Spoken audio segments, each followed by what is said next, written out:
Hi, Joe Cerrone. And Al Rosen. Welcome to CAD 116 and our weekly Zoom classroom meeting.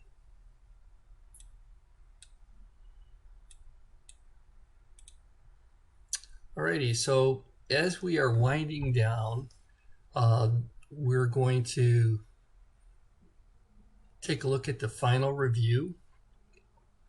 We've released the practice exam, and so you can go here under quizzes and exams. And then there is a final practice exam with unlimited attempts. And we can take a look at that. Let me change from student.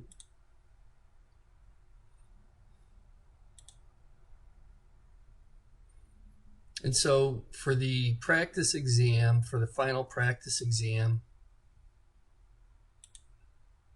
it's just multiple choice questions from the textbook. As we look at some of the questions,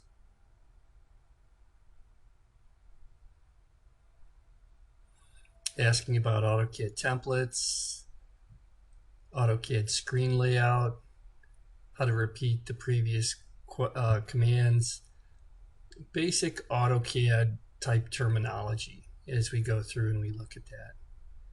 And so there are a lot of questions. If we look at the number of questions, there's 100 questions. And then if we take a look at the material that we were covering for the course under content,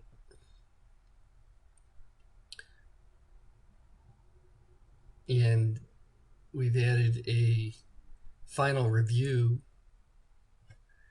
And so these are the chapters that the material covered. And there is a lot of small details within this textbook. And so as you work with the textbook, it's really kind of like having a dictionary where you can look up all the intricacies about the commands, but you don't necessarily have to know everything about everything for the first CAD course.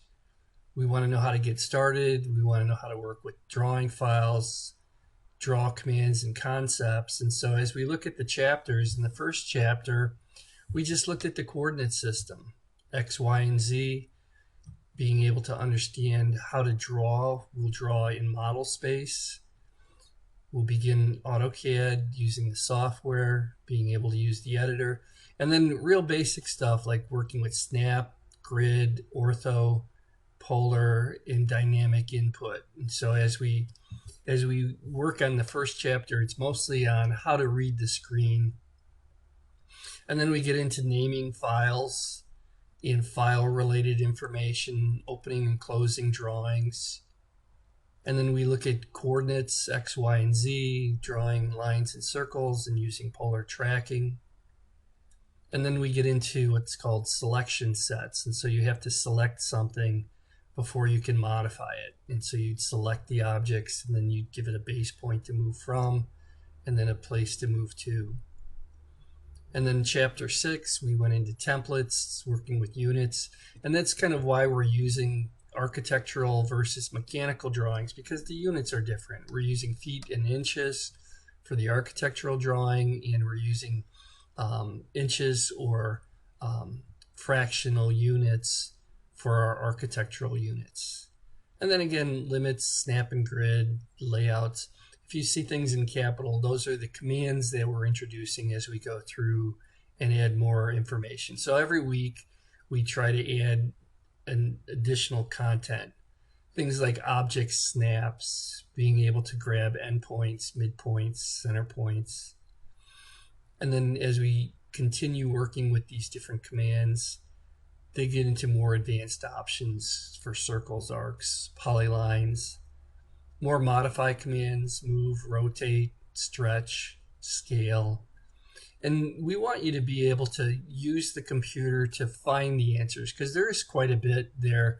Sorry about the double numbering. It's just the way the system works.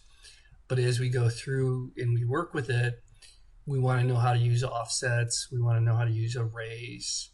And as you go and you complete your skills, we just get better with it as we go into the intermediate course. And so if you are going to take the intermediate course is more of a standardized type of course for mechanical and architectural drawings, where we'll go through drafting standards for text heights, dimensioning, layouts, and then we'll go into some basic 3D applications with the 117 as well.